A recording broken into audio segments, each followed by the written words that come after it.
right, good morning. This morning I had to have a few things. I went to Walmart and got me a few things to last me about a week.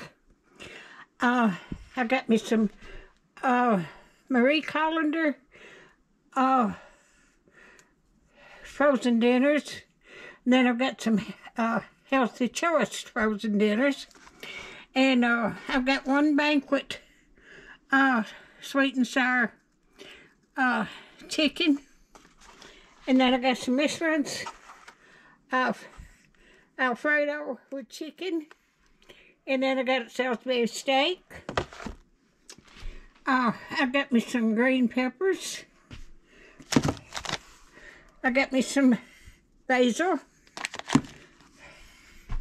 And I wanted some apples, so I got me 4 apples.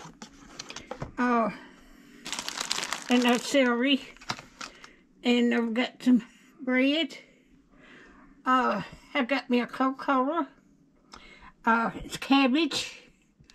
And some milk. So this is my Walmart haul for this morning. If you like my videos, just like, share, and subscribe. And hit that bell when you want to be notified when I got another video coming out. And thank y'all so much for watching. And y'all have a blessed day.